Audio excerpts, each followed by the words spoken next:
아버지 사랑 내가 노래해. 아버지 은혜 내가 노래해. 그 사랑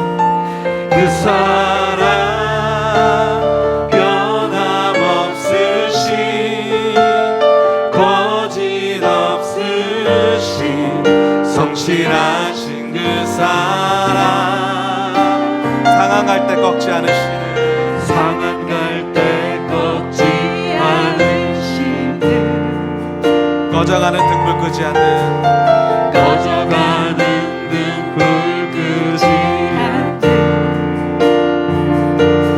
그 사랑, 변함없으신 거짓 없으신 성실하신 그 사랑,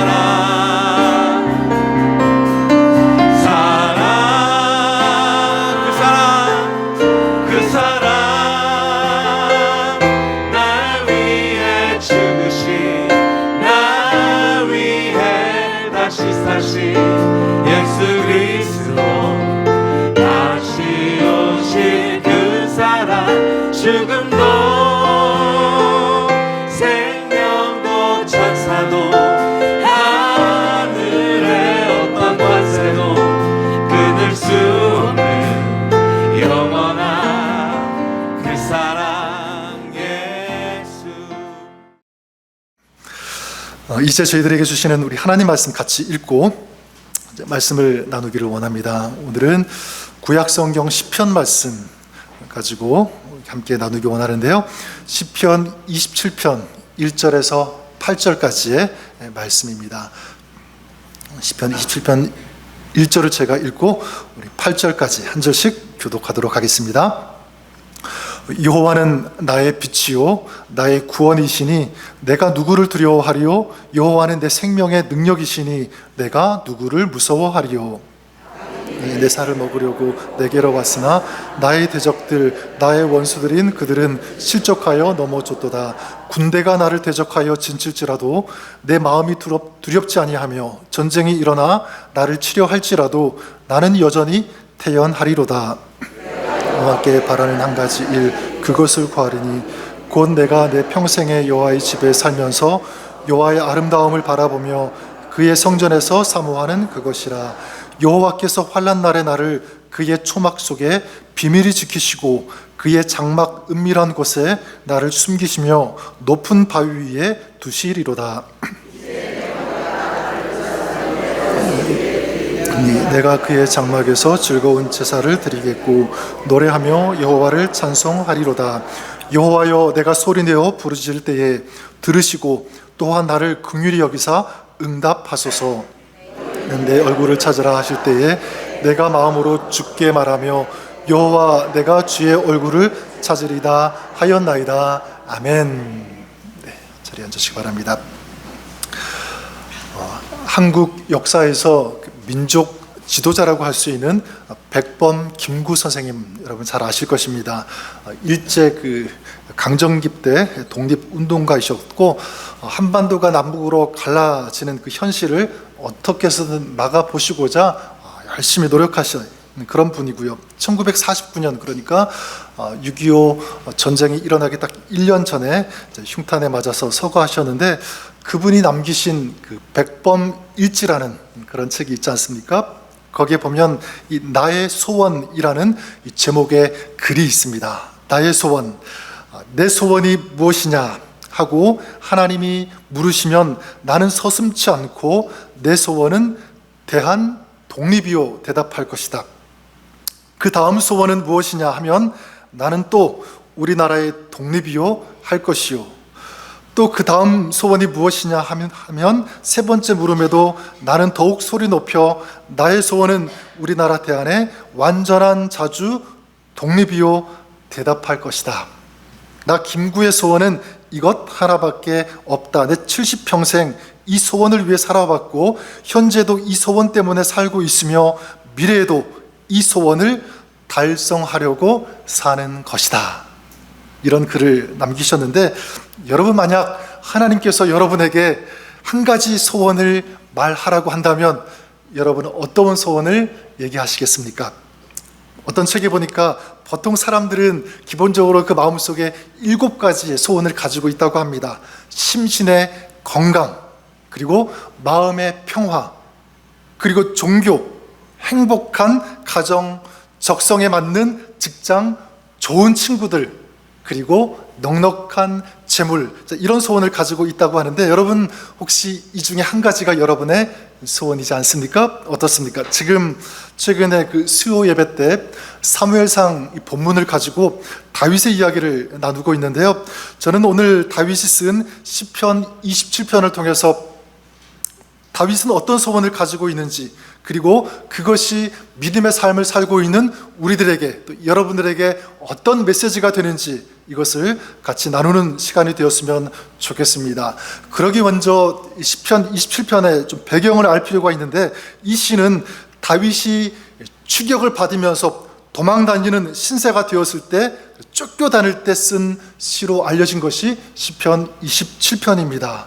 어떤 사람은 사울에 쫓겨 오랜 기간 방황하면서 헤매다가 숨을 바위 틈, 어떤 굴을 찾아서 피해 다니다가 이 시를 썼을 것이다 라고 얘기하는 사람도 있고, 아니면 왕이 된 후에 압살롬이 반역을 일으켰을 때 자기 아들이죠, 그래서 어쩔 수 없이 도망 다녀야 되는 그런 상황 속에서 쓴 시가 시편 27편일 것이다, 이렇게 얘기하는 사람도 있는데, 정확히 어떤 때인지는 알 수 없지만 분명히 한 가지 알 수 있는 것은 지금 다윗의 상황입니다. 다윗은 지금 굉장한 고통과 그리고 두려움, 이런 것들이 동반되는 그런 상황 속에 있다는 것을 우리가 알 수가 있습니다. 어떻게 알 수 있냐면, 우리가 읽은 2절 말씀을 보면 이렇게 쓰고 있죠. 악인들이 내 살을 먹으려고 내게로 왔으나, 악인들이 내 살을 먹으려고 왔다.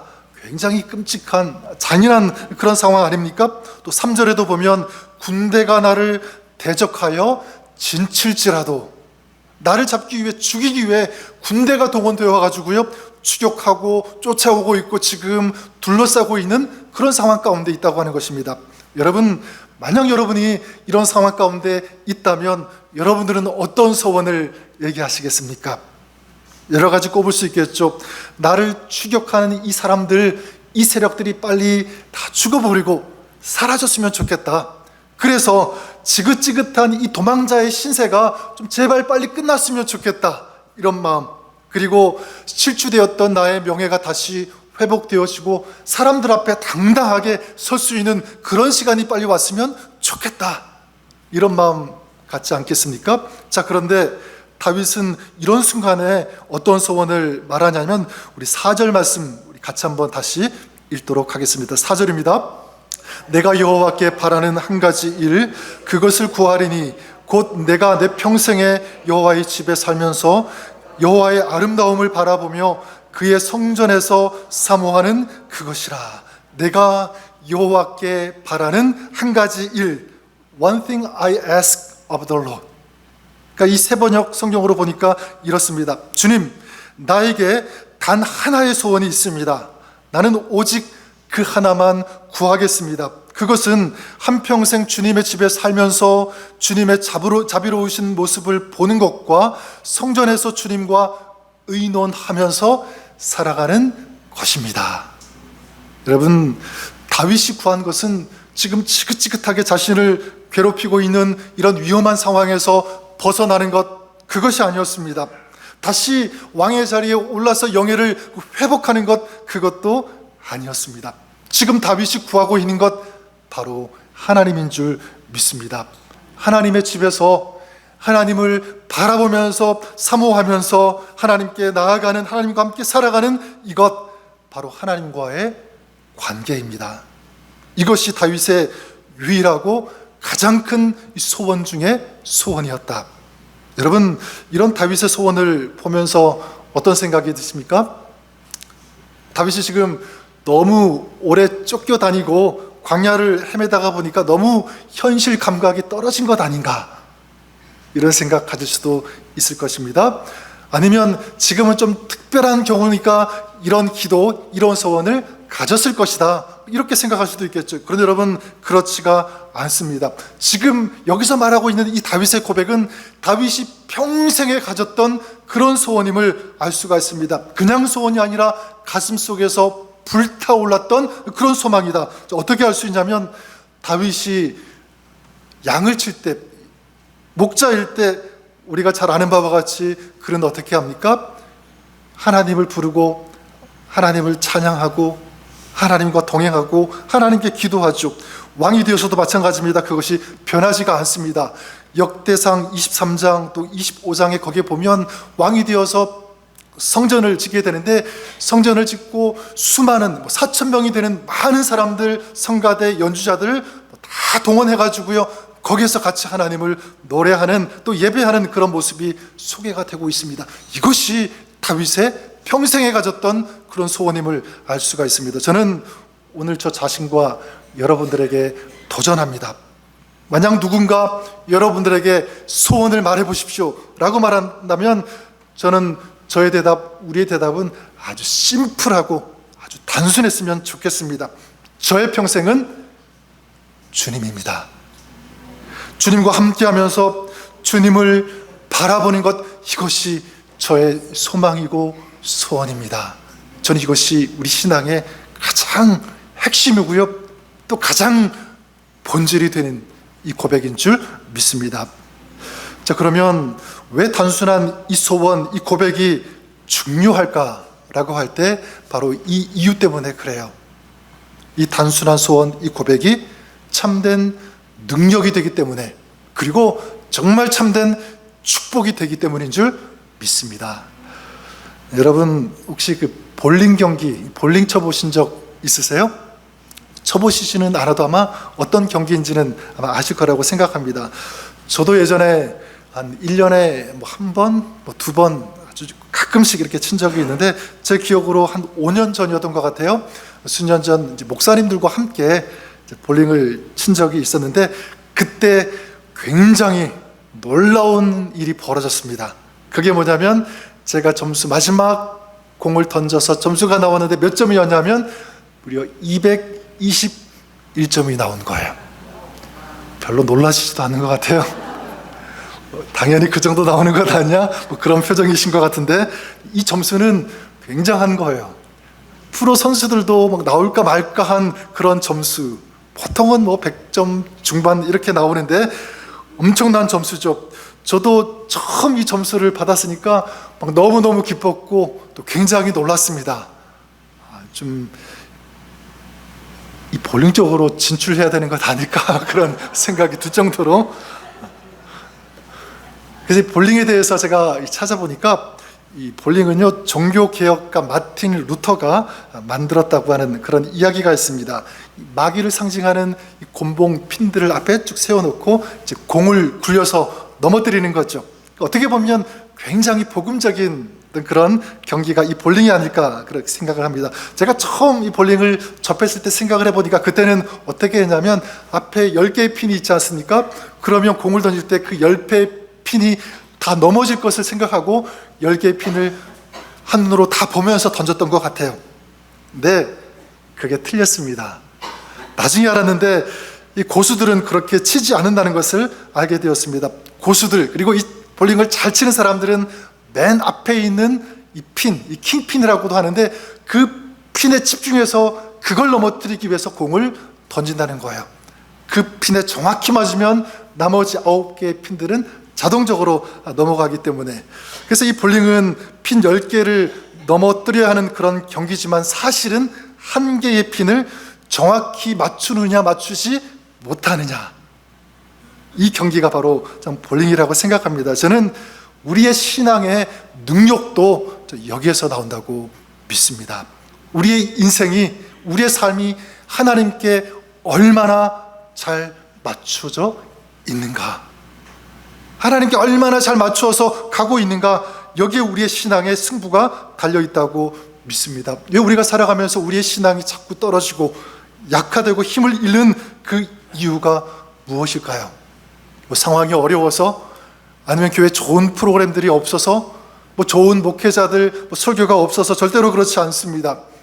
유튜브에 들어가 보면 좋은 프로그램들 얼마나 많이 있어요. 좋은 목사님들의 설교도 얼마든지 들을 수 있고, 좋은 정보들, 뛰어난 탁월한 지식들 우리는 얼마든지 찾을 수 있다는 것입니다. 자, 그런데 문제는 무엇이냐면, 그런 많은 정보와 지식 가운데 무엇을 잃어버리냐면, 저는 이 단순함을 잃어버리는 것, 이것 때문이 아닐까 생각합니다. 하나님을 찾고 하나님을 구하고 갈망하면서 하나님 앞에 나아가는 이 마음, 이 단순함, 이것을 잊어버리고 놓치는 것이 이유가 아닐까, 저는 그렇게 진단을 해봅니다. 여러분, 우리가 살고 있는 이 세상도 마찬가지죠. 얼마나 바쁘게, 얼마나 복잡하게 돌아갑니까? 수많은 이 정보 지식이 가득합니다. 그래서 한편으로 또 그 많은 정보들, 그 지식들 가운데 어떤 것을 선택해야 되는지, 어떤 길을 가야 되는지, 또 어떻게 살아야 되는지, 무엇을 내 지식에 담아야 되는지, 수없이 많은 이런 선택을 요구받고 있는 그런 시대 속에 우리가 살고 있다고 해도 과언이 아닙니다. 그러다 보니까 우리의 마음이 자꾸 복잡해지는 거예요. 흐트러지는 거죠. 어떻게 살까? 무엇을 잡을까? 뭘 해야 되지? 막 이런 생각들이 가득하다 보니까 정작 누구를 놓치게 되냐면 하나님을 놓치는 거예요. 하나님을 잃어버립니다. 이게 마귀의 수법일 수도 있습니다. 많은 일들을 주면서 복잡하게 하면서 정작 하나님을 멀어지게 하고 하나님을 떠나게 하는 것, 바로 이 복잡함 속에서 단순함을 잃어버리게 하는 이것이 마귀의 공격이 아닐까 생각합니다. 여러분, 솔로몬이 그랬죠. 솔로몬은 처음에 굉장히 단순한 사람이었어요. 처음에 하나님만 바라보면서 일천번제를 드리지 않습니까? 그리고 하나님께서 나중에 내가 너에게 무엇을 해주기를 원하느냐 이렇게 물어보았을 때 솔로몬이 뭐라고 대답하죠? 하나님, 다른 거 필요 없습니다. 하늘의 지혜, 하나님께서 주시는 그 지혜만 있으면 됩니다. 굉장히 단순한 그런 모습이었습니다. 자, 그런데 그때는 굉장히 강했는데 시간이 지나면서 그의 마음과 생각은 복잡해졌어요. 여러 가지 생각들, 어떻게 나라를 더 부강하게 할 것인가, 어떻게 하면 백성들이 잘 살게 할 것인가, 또 내가 어떻게 하면 더 위대한 왕, 좋은 왕이 될 것인가. 그래서 여러 가지 복잡한 수를 쓰게 되죠. 외교적인 수, 군사적인 수, 인간적인 방법을 끊임없이 동원하면서 사용하기 시작합니다. 그런데 시간이 지나면서 겉으로 볼 때는 나라가 부강해졌어요. 잘 나가는 것 같았습니다. 솔로몬도 굉장히 뛰어난 그런 왕처럼 서는 것처럼 보였습니다. 하지만 보이지 않게 그때부터 솔로몬의 이 신앙에는 금이 가기 시작했고요. 그리고 강건했던, 튼튼했던 그런 믿음의 국가인 이스라엘이 그때부터 금이 가기 시작했다는 것입니다. 나중에는 어떻게 할 수 없을 만큼 수많은 어떤 그 우상들, 세상의 죄들이 밀려오는 그런 일들이 이스라엘에 벌어지지 않았습니까? 근데 여러분, 모세를 보시면 모세가 이스라엘 백성들을 이끌고 출애굽하지 않았습니까? 출애굽해서 이제 광야로 가는데 그 뒤에 애굽의 군사들이 아주 맹추격하고 쫓아옵니다. 죽이기 위해서, 다시 잡기 위해서. 그리고 이스라엘 백성들이 이제 광야에 나가서 뒤에는 그 군사들이 쫓아오고 앞에는 또 뭐가 가로막게 되냐면 아주 드넓은 깊은 홍해가 가로막고 있었습니다.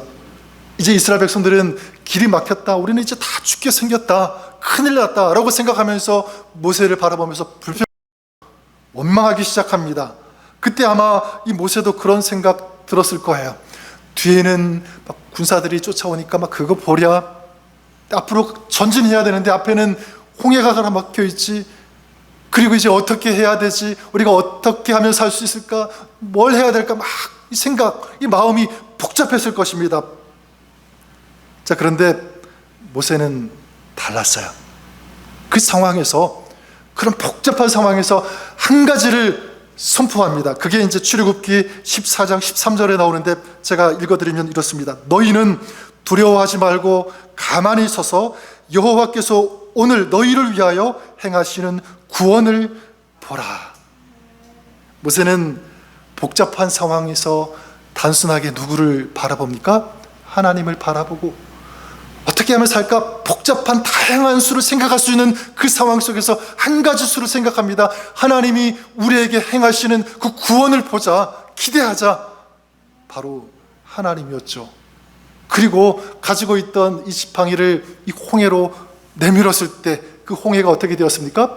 갈라졌어요. 단순히 홍해가 갈라졌다 그 의미만 있는 것이 아니라, 여러분, 이 거대한 이 홍해 밑바닥에 거대한 길이 있을 거라고 누가 생각했겠어요? 근데 믿음으로 하나님 바라보니까, 선포하니까 하나님께서 눈에 보이지 않던 그 넓은 길, 거대한 길을 하나님께서 만들어 주셨고, 이스라엘이 그 길을 걸어갈 수 있도록 우리 하나님께서 역사해 주신 줄 믿습니다. 사도 바울도 그렇죠. 우리가 아는 사도 바울, 정말 우리가 존경할 만한 위대한 아름다운 그런 사역자 아닙니까? 굉장히 놀라운 그 사역을 감당했는데 그 비밀이 어디에 있을까 생각을 해봤어요. 출생에 머리가, 아니면 공부를 많이 해서 이런 것 때문에 그런 일들을 감당했을까? 근데 그렇지 않습니다. 제가 발견한 그 비밀은 바로 이것입니다. 바로 단순함이라고 생각해요. 단순함. 사도 바울은 여러 지역, 3차 전도 여행까지 다니면서 굉장히 많은 지역을 다녔고요. 또 많은 사람들, 많은 문제를 경험했습니다. 또 많은 그런 문제 있는 사람들을 만났고요. 또 다양한 사역을 했고, 자, 그런데 항상 그가 가졌던 것, 외친 것, 단순합니다. 한 가지예요. 그게 이제 대표적으로 빌립보서 3장 13절 14절인데 이렇습니다. 형제들아, 나는 아직 내가 잡은 줄로 여기지 아니하고 오직 한 일, 즉 뒤에 있는 것은 잊어버리고 앞에 있는 것을 잡으려고 표대를 향하여 그리스도 예수 안에서 하나님이 위에서 부르신 부름의 상을 위하여 달려가노라. 나는 예수 그리스도 안에서, 그리고 그 주님이 부르시는 그곳을 향하여, 주님이 부르시는 곳은 다시 말해서 주님께서 계시는 그곳으로 나는 지금도 달려간다, 이것입니다. 사도 바울은 몸이 굉장히 약했죠. 그리고 간절히 3번씩이나 기도할 정도로 그런 치명적인 그런 질병도 가지고 있었습니다. 또 수많은 고초 어려움들 있었습니다. 두들겨 맞기도 하고 감옥에 갇히기도 하고 굉장한 그런 시련들이 있었지만, 그 가운데서 바울은 강하신 주님을 붙잡은 줄 믿습니다. 그럴 때, 그는 약할 때 강함이 되게 하시는 이런 하나님의 역사, 하나님의 은혜를 경험하는 그런 승리의 삶을 살게 된 줄 믿습니다. 오늘 이 말씀에 나오는 다윗도 마찬가지라고 생각합니다. 다윗도 쫓기면서 이 복잡한 상황 속에서 한결같이 붙들었던 것, 소망했던 것은 다른 것이 아니라 바로 하나님이었어요. 자, 하나님께 구했을 때, 하나님을 의지하면서 하나님을 바라보았을 때 그에게 어떤 역사가 일어납니까? 하나님께서 어떻게 하셨는지 5절 말씀에 보면 다윗이 이렇게 고백합니다. 우리 5절 말씀을 우리 같이 읽도록 하겠습니다. 시작. 여호와께서 환난 날에 나를 그의 초막 속에 비밀히 지키시고 그의 장막 은밀한 곳에 나를 숨기시며 높은 바위 위에 두시리로다. 아멘. 내가 환난 날에 있을 때, 이 환난이란 말, 히브리어로 보니까 이 짜르라고 하는 그런 단어를 사용하는데 어떤 뜻이 있냐면, 이 짜르는요 굉장히 비좁다라는 그런 뜻이 있고, 고통, 슬픔, 공경, 이런 뜻을 가지고 있습니다. 자, 그러니까 다윗은 지금 어떤 상황 가운데 있는 거죠? 굉장히 고통스럽고 비통하며 슬픈, 어떻게 보면 굉장히 조그만 상자 안에 갇혀 있는 것과 같은 답답한 그런 상황 가운데, 그런 짜리의 상황에 지금 다윗이 있는 거죠. 여러분, 우리도 살아가면서 이런 짜르가 있을 거예요. 우리를 고통스럽게 하는 그런 짜르, 그것이 건강일 수도 있습니다. 건강의 짜르, 아니면 물질의 짜르, 아니면 사람이 될 수도 있겠죠. 나를 힘들게 하고 고통스럽게 하고 아프게 하는 어떤 그런 사람, 그런 관계, 그런 짜르. 자, 그런데 다윗이 하나님을 구할 때 하나님께서 어떻게 하셨다고 고백합니까? 나를 그의 초막 속에 지키셨다. 나를 숨기셨다. 나를 높은 바위에 두셨다. 이걸 다르게 얘기하면 이렇게 말할 수 있을 것 같습니다. 내가 공격당할 때 내가 하나님을 찾았더니 하나님께서 나를 지켜주셨다. 내가 수치를 당할 때 하나님을 의지했더니 하나님께서 그 수치를 숨겨주셨다. 그리고 내가 인생의 밑바닥을 기어가는 것 같은 그런 길을 걸어갈 때 하나님을 의지했더니 하나님께서 바위 위에 나를 세워주셨다. 회복케 하셨다. 저는 믿습니다. 다윗이 이런 고백을 했다면 오늘 여러분이 어떤 상황 가운데 있든지 하나님을 의지하고 하나님을 신뢰하면 하나님께서 지켜주시고 하나님께서 여러분들을 숨겨주시고 또 하나님께서 여러분들을 세워주시는 줄 믿습니다. 여러분 스스로가 내가 내 인생을 지키는 것보다 더 아름다운 축복이 뭔지 아세요? 하나님이 그 인생을 지켜주시는 것이라고 믿습니다. 하나님이 지켜주시는 것. 여러분, 저는 믿음도 마찬가지입니다.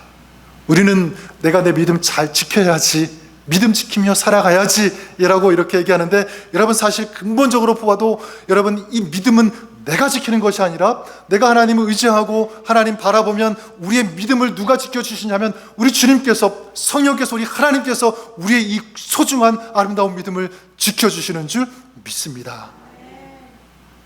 우리 인생도 마찬가지예요. 우리는 내 힘으로, 내 지식, 내가 가진 것으로 내 인생을 어떻게 해서든 개척하고 세워하고 아름답게 건축하려고 하지만 누가 세워주시는 그 인생이 진정한 축복의 인생인가라고 할 때 내가 아니라 바로 하나님이 세워주실 때 그 인생이 가장 아름다운 축복의 인생이 되는 줄 믿습니다. 자, 이렇게 하나님만을 구하는 단순함의 영성을 가진 사람들, 이들에게는 공통적인 특징이 있는데 또 나타나는 모습이 있는데, 그것이 무엇이냐면 두 가지 말씀드리고 싶어요. 한 가지는 뭐냐면 바로 예배입니다. 예배. 6절 말씀 보면 이렇게 말씀하죠. 이제 내 머리가 나를 둘러싼 내 원수 위에 들리리니 내가 그의 장막에서 즐거운 제사를 드리겠고 노래하며 여호와를 찬송하리로다. 여기 보니까 어떤 제사를 드린다고 하고 있죠? 그냥 제사가 아니라 즐거운 제사래요. 즐거운 제사. 히브리어 보니까 이 즐거움은 테루아라고 하는 단어를 사용합니다. 테루아, 이건 어떤 의미가 있냐면 어떤 사람이 커다란 잔치가 베풀어진 그곳에 가면서 들어가면서 느끼는 그런 희열이에요. 그런 기쁨, 얼마나 기쁘겠습니까?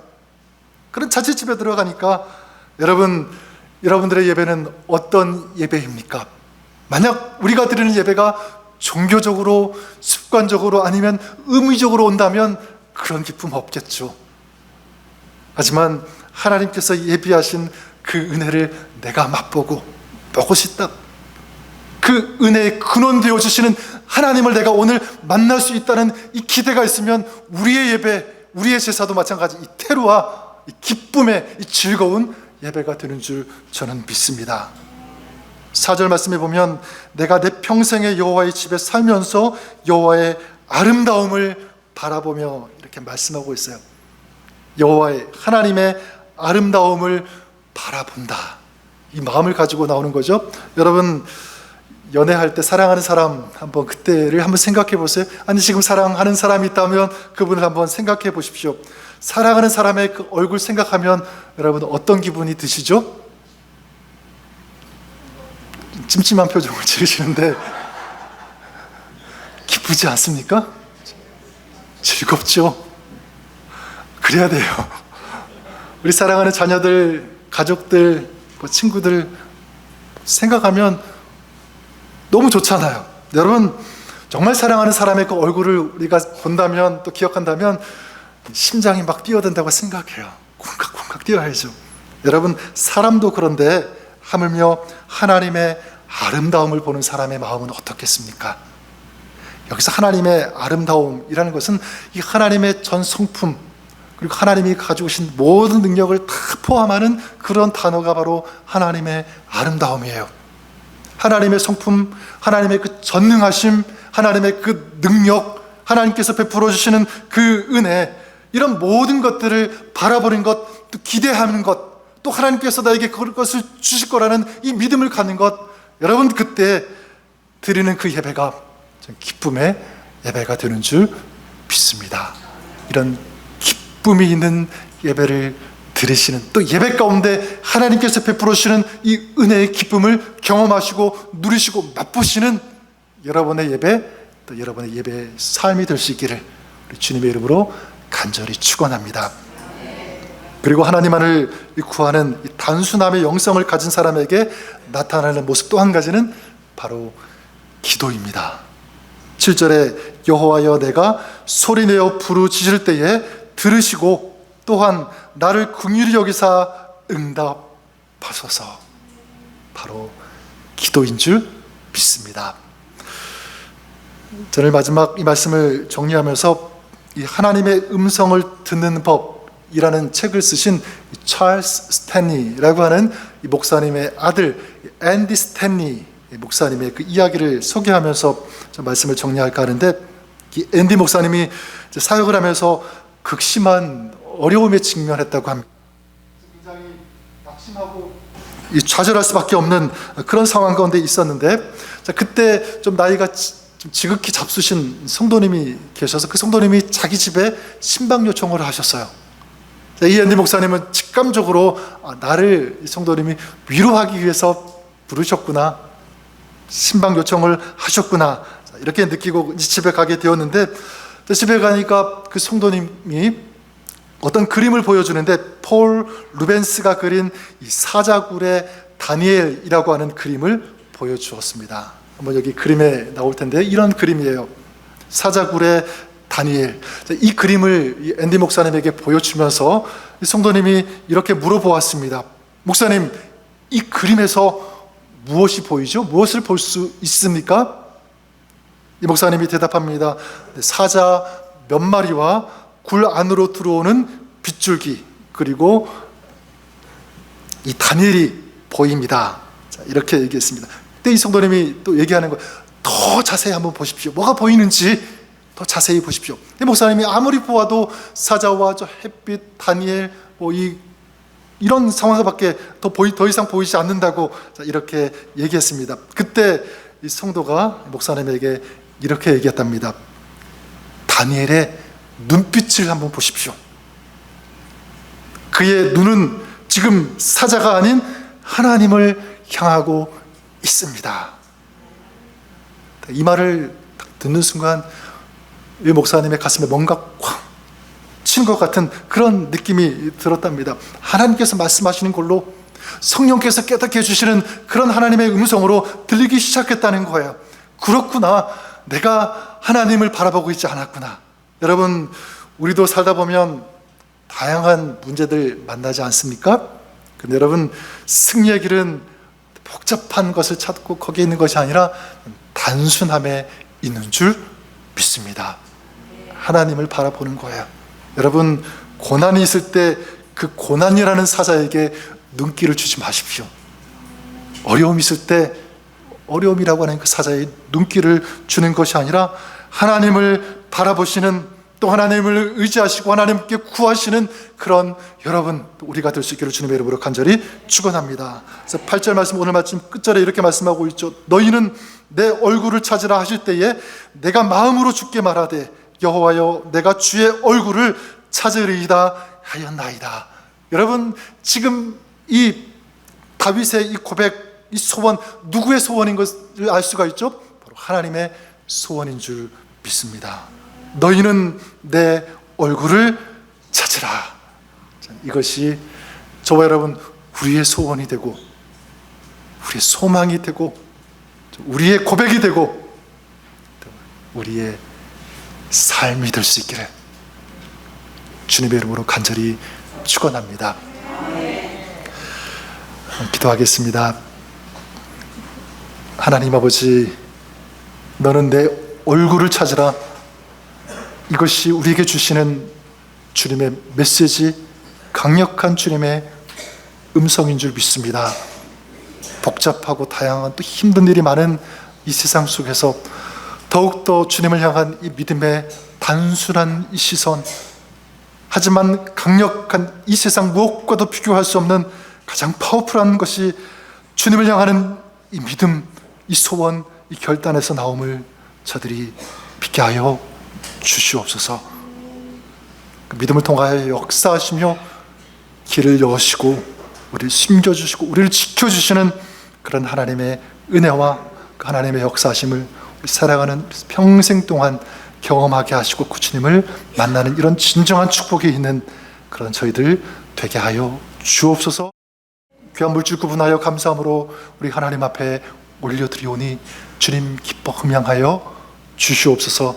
마음과 정성과 사랑으로 드리는 저희들의 손길, 기업과 가정, 우리 자녀들 하늘의 것으로 채워주시고 갚아 주시옵소서. 더 아름다운 것들을 세상에 흘려보낼 수 있는 축복의 통로가 되게 하여 주시고 물질이 쓰여지는 곳에 주님의 뜻이 이루어지며 하나님의 나라가 아름답게 세워지고 확장되는 귀한 역사 허락하여 주시옵소서.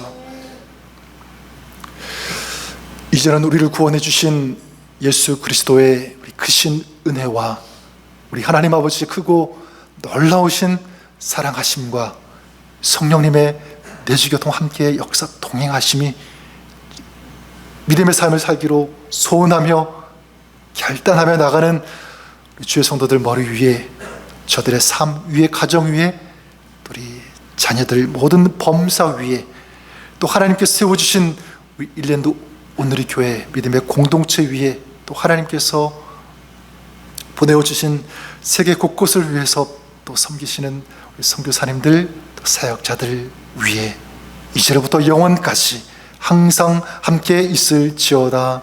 아멘.